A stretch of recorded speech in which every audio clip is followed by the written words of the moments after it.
Hi guys, I'm Halima and welcome to my channel, and today I have a very special guest, my sister. Introduce yourself. Hey guys, my name is Hajra. This is the first time I'm a guest on someone's YouTube channel.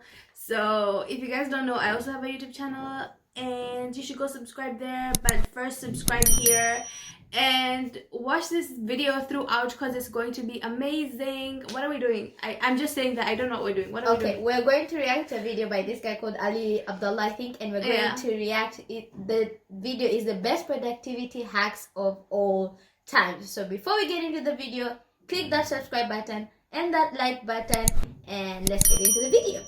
Okay, so we're learning to be productive.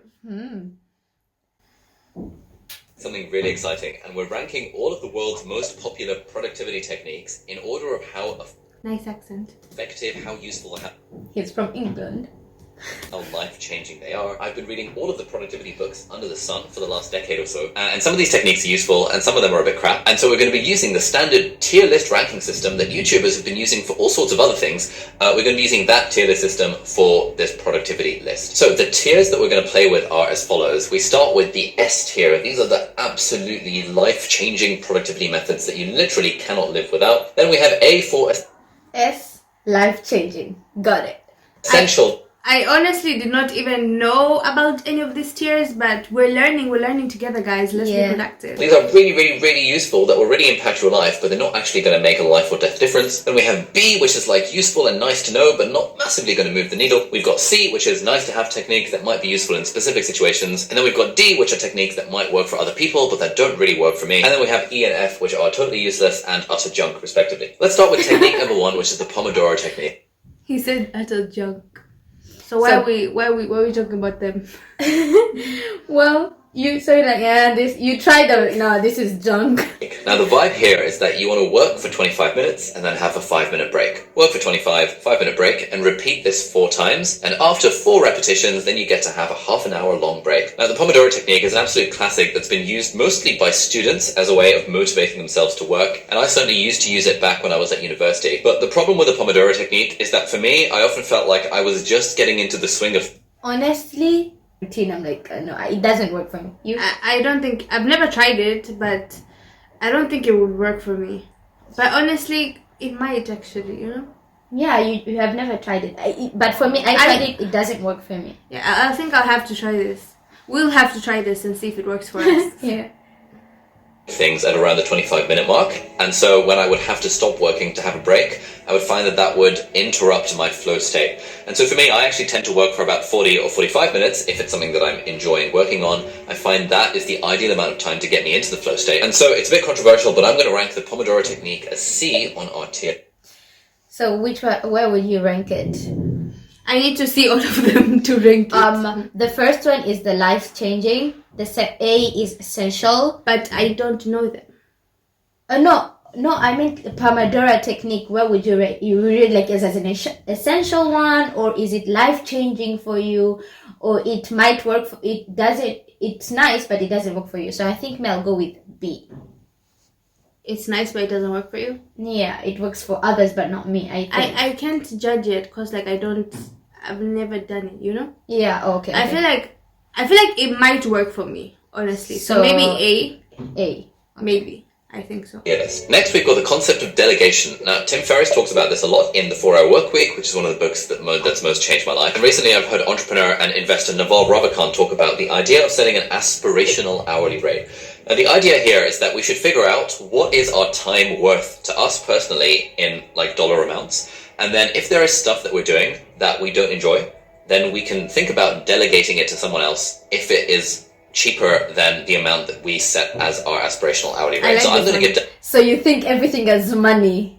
Yeah. You say, so is this really how much will I be earning per every hour? And he was also saying about delegating, like if you don't like something, delegate it. That's what he said. You look at it as your dollar, whatever. So if I can do it myself, I'll earn more. But if it doesn't, let me just give it to someone else. Yeah. I like this one. Delegation, really like tier ranking, because it's genuinely an essential tip. And if you haven't started valuing your time at a $7 amount, I would rank it A or even S, because like that sounds amazing to me. It does.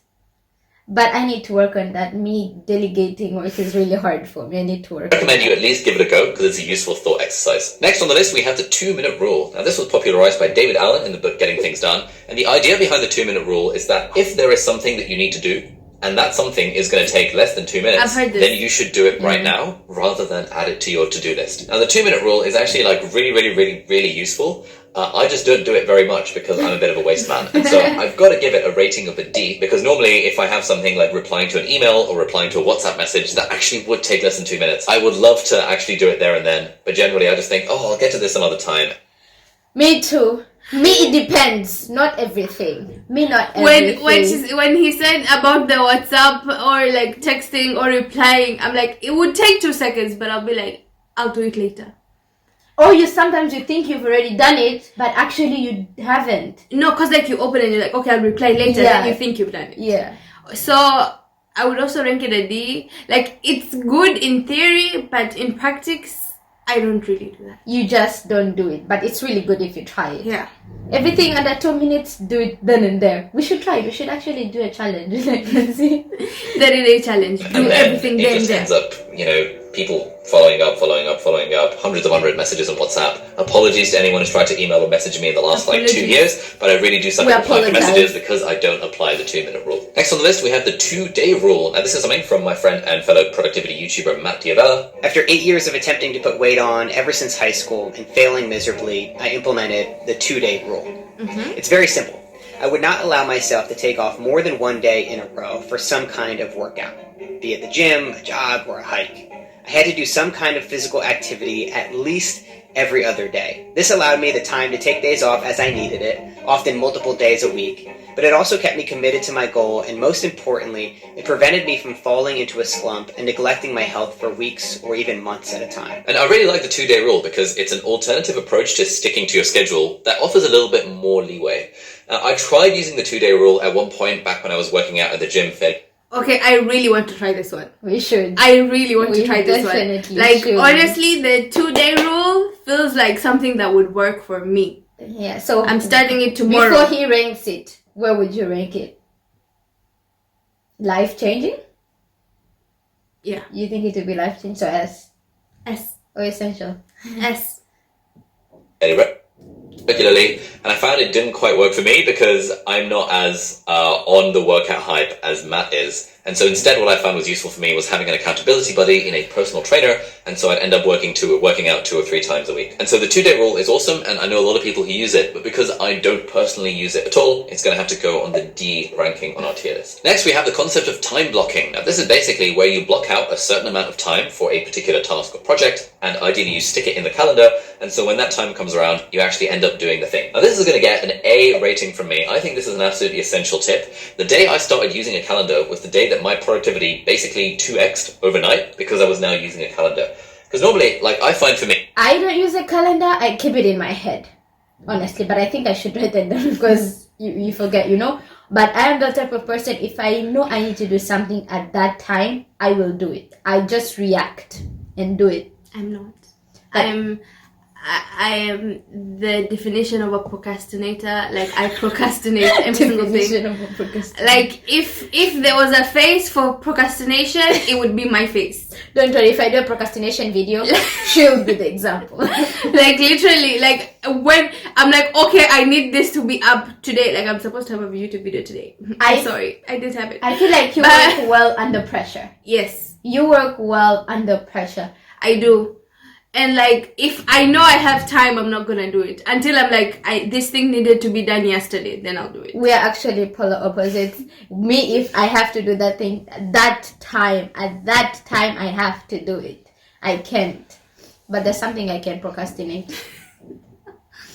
I don't know about you, but like for me, when I have an empty gap on my calendar, at that point I think, oh, I could do all these different things, and I end up kind of paralyzed by the amount of different things I could. I think for me this is A. No, is it A? S? What's A? It's S then A. Yeah, then A. It's essential for me. Me, it's like a D. Or EF. Junk. Okay, it's not junk. It's not like a C or a D. Could be doing. Whereas when I have a slot in my calendar in which there is a defined task, at that point I know what I should be doing in that time. And if I want to do something else, I can choose to do it. But at least I've got my default option, and this has been an absolute game changer for my productivity. It's not just me that swears by time blocking. People like Elon Musk and Bill Gates and author Cal Newport also use time blocking quite a lot, and they've written and talked extensively about how it's the best thing ever. Next on the list, we have the 5-minute rule. And the 5-minute rule is that if we are struggling with procrastination... So we have 2-minute rule and 5-minute rule. I think you should listen to that. I heard the word procrastinating. on a big task or a project, we just tell ourselves we're just going to do it for 5 minutes. And actually, I have a 5-minute hourglass on my desk back in Cambridge that if I'm struggling with doing something, I'll just turn the hourglass over and I will genuinely convince myself that I'm only going to do it for 5 minutes. And this works really well. We've got to give this probably a B. It's not like absolutely essential, but it works really, really nicely. But I feel like the procrastination part is you to start, you know? If you start, you usually do it. Exactly. That means you're like, okay, I'm going to do 5 minutes. But then when you're doing it, you actually do it. More. I like this. You should try it. Yes. I think whenever you have something like that, I have to just do it for 5 minutes. Just try 5 minutes. No, if you tell me, I won't do it. Fine. Okay, I'll just write 5 minutes everywhere. I actually do want to try this one though. Okay. Because the way procrastination works is that procrastination is generally a failure in getting started with the thing. And once we've gotten started with the thing, you know, Newton's first law, the law of inertia, then our momentum will generally carry us on through it and we can start having fun with doing the task. But we have to get started. And so I think about it as either just doing it for 2 minutes or just doing it for 5 minutes. And I think that's a tip that's really helpful. I feel like everyone suffers from this. What? Starting. That's the hardest part. You're like, I'll do it, and then that time comes, you're like, I don't want but to. I'm comfortable. Do I have to? Is it necessary? I still have time. I can do it later. Me combat my own tendencies towards procrastination. Next on the list, we've got systems. Now, this is something that James Clear, the author of Atomic Habits, talks about quite a lot. And the distinction here is between goals and systems. So goals are that, you know, the goal that we want to achieve. But systems are the process and the thing that we do to get to the goal. And focusing on systems is actually an amazingly useful productivity tip. And in fact, this is going to get the S life-changing ranking from me. Because I often find that if I'm trying to get anything done, if I focus on the goal and I fixate on the goal, generally the thing won't get done. But if I think about what system can I build, what can I do right now, what's the process I can follow to do the thing, then the thing will get done. And if you hear interviews with anyone... No, me, I feel like that's there's S-A and what? C-D. I don't know. Who's like productive, like, you know, world-class athletes and authors and stuff. Like someone, the thing it's like, they always it's good, swear but by like not is for the me. system of training or the system of practice that they follow rather than having a goal. Like everyone who does any kind of sport wants to do really well on it, and everyone who's in the Olympics wants to win gold. So just having the goal is not enough. It's actually more about what is the system that gets you there. Next up, we have the daily highlight. Now, this is another thing that's going to get the S life-changing ranking. And this is probably the single most useful single productivity tip I've ever come across in my life. And the idea behind the daily highlight is just every single day we decide what is the one thing I want to get done today. And then we just make sure we do that thing. And this kind S for me as I well. also agree. Like that is the best advice anyone can give you. Just have a goal for the day.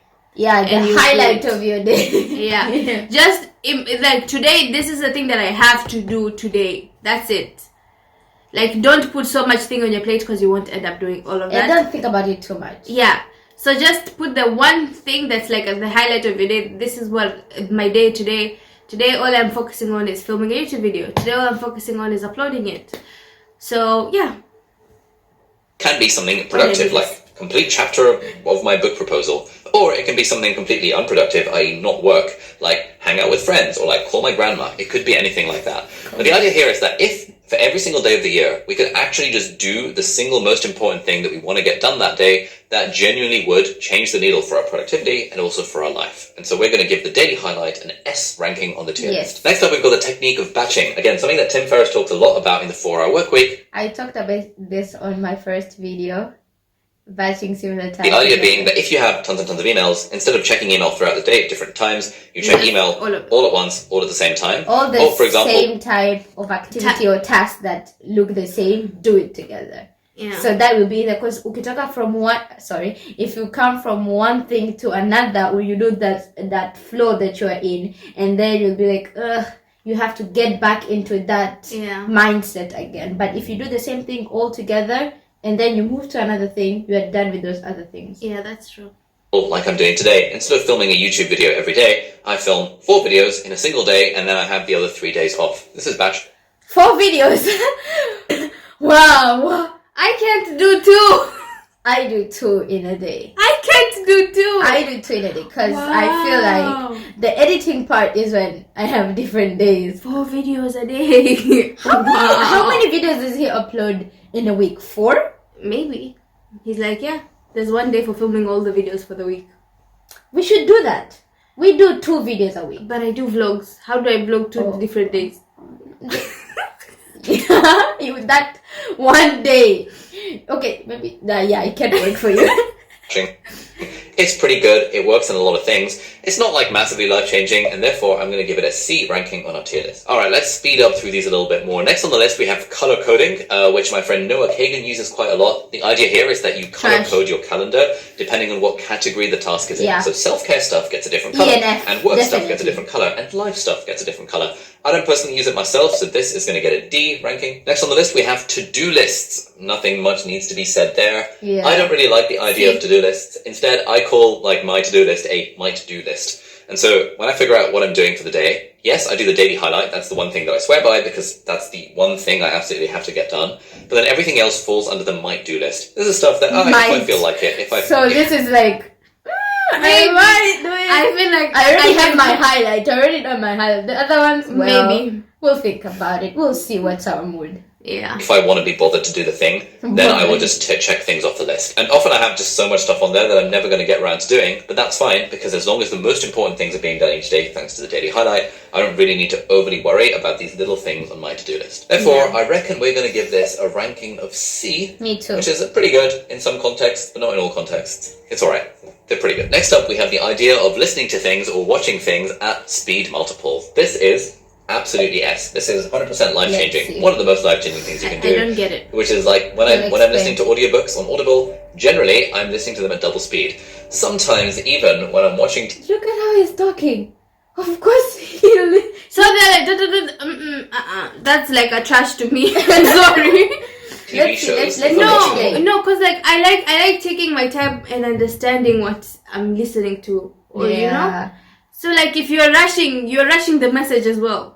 Yeah, it depends on what I'm listening to. My own, I will just watch them at double speed or triple speed and slow down for the more interesting bits. I know people lose their minds over this stuff, but genuinely I enjoy TV shows and books more when they're faster paced at 2x speed than I. What? So like I'm watching a movie and I'm watching it at double speed? What? This is an actual productivity advice? What? No! Yeah, you are actually saving time by going double. For example, if it was up for 10 minutes, you waited for 5 minutes. No, that's not for me. It's not for me. I do at 1x speed. Like, I'm sorry, it's just the way I am. It's just the way I'm wired. It's just more fun when something is just a little bit quicker. And a few more things to talk about. Let's talk about deadlines next. Now, I'm not really a huge fan of deadlines. This works for me. Yes, me too. This definitely works for me. So it's like S or A. It's S for me. Like honestly, if I know I have a deadline, I will meet my deadline, but I will meet it the day before. If you're like, Haja, you have a month to do this thing. When is the deadline? 31st January. I will give you the 30th January. Yes. That's what I'll give it to you. 1 day before. Yeah. I don't like submitting my thing on the deadline. I like the day before the deadline, I'll be done. But like, I will wait until the day before the deadline. Deadlines work for a lot of people because that's the only thing that it takes to get ourselves into gear, because now we have a deadline and there are consequences. But I really like the way Seth Godin approaches this. He says in one of his blog posts, deadlines work. They work because they focus the mind and they create urgency. They work to get us to file our taxes or finish an assignment. They're an external lever of the work that we have to do. On the other hand, dessert works too. You don't need an external force to encourage you to eat dessert after you finish all your vegetables. It's something you get to do, not something you have to do. And so we have to do. Hadra, if you finish filming a video today, I'm getting your dessert. Editing it. Yeah. Oh, no, like a treat. Yeah, like a treat. Oh, yeah, I get it. I get it. Yeah. Get to rather than have to. And that's why I don't really like using deadlines. Yes, they're effective and we've got to give them a C on the list because they're useful in some circumstances.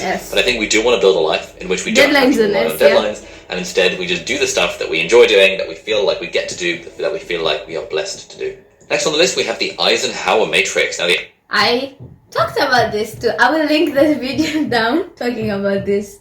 Eisenhower. idea here is that we split up everything we have to do into one of 4 quadrants based on whether it's important or not important and based on whether it's urgent or not urgent. Now, I think the Eisenhower Matrix is absolutely fantastic. I don't really use it consciously. I kind of use it subconsciously, but I don't really use it as the Eisenhower Matrix. I just decide for everything I need to do, is this actually important and do I actually need to do it? And generally, if it's important, I'll find time to do it. So we're going to give this a ranking of D on the list. I feel like I'll give it like it's a useful D. for some people, but I don't personally use it a lot myself. Next, we have the technique of setting goals. Now, this one is a little bit controversial because a lot of people swear by the idea of setting goals, that your goals should be smart and specific and measurable and achievable, and if you set your goals, then you'll manifest your future and you'll know what you want to get to. I'm not really a huge fan of goals. I think they're useful in some areas of life, but generally I'm much more about the systems and about the journey rather than about the destination. And so, to me, goals, I keep changing my mind about goals. These days, I'm rating goals as a C on the list. I think they're kind of useful in some circumstances, and I certainly do have some goals, but I generally prefer to have input goals rather than output goals. So I prefer to have goals that are entirely within my control. And finally, we get to the ultimate point of all this productivity stuff, which is enjoying the journey. And this is going to go right at the very top of our tier ranking. This is an absolutely life-changing thing, because to be honest, enjoying the journey is the ultimate productivity hack. Because when we're happy... What would you rank enjoying the journey? A? I'd give it an S. I think I'd give it an A. Because, like, I feel like it's not worth it unless you're enjoying what you're doing. So, like, yes, you want to reach a certain goal, but, like, you're like, if you enjoy the journey to get to the goal, it makes it easier for you to, like, be consistent with it. And have that energy of doing it. Like, if you like this video and share, you're really motivating me to create. And she'll be enjoying the journey. Exactly. Having fun. When we're having fun doing the stuff that we need to do or that we want to do, then productivity just magically takes care of itself. Now, you don't need to motivate yourself to, like, sit down and watch Netflix or hang out with your friends, because the thing is fun. Imagine, like, you're in your bed and like, oh my god, I have to go watch Netflix. Nobody does that. They just, yay, Netflix, let's go. Yeah. But imagine if you say, oh, I have to go film a video. I have to go edit. I have to go edit. That's... And you don't need to, like, worry about distraction and procrastination from doing something you genuinely enjoy. And so if we can find ways to make sure we're enjoying the journey of all the things we have to do, like writing a book or filming this video or going to work or studying for our exams, if we can find ways to make it more fun, then our productivity just gets automatically taken care of. And all of these techniques, all of these other techniques we've talked about, they kind of go out the window because you don't need to bother with them because you're having fun doing the thing. And so overall here we have the final productivity tier list. You don't have to follow all of these, but I'd recommend you check out the ones in the S class and the A class and maybe try and incorporate them into your life if you're not doing them already. And I promise you'll end up being more productive, but more importantly, you'll also end up having a happier and more fulfilled life because you'll be doing stuff, enjoying the journey and working towards your goals and working towards stuff that you hopefully... Okay guys, so those are the productivity hacks. And those are our rankings of the productivity hacks. We had different rankings from him. So, yeah. Whatever you're watching the video, you should also rank and see which one you work for you or you think work for you. Yeah, and then just do those, not everything. Like, I had an E and F. Yeah, I had that. I don't remember which one was it, but I also had I also had that. Yeah. So this is the end of our video. If you like it, click on the like button and comments down below which are the best productivity hacks for you that works for you, and go like her channel, go subscribe to my channel. Exactly. What are you waiting for? You watch all this and you've seen she's an amazing person and her videos are good, by the way. So subscribe to my channel too, and bye. See you on my next video.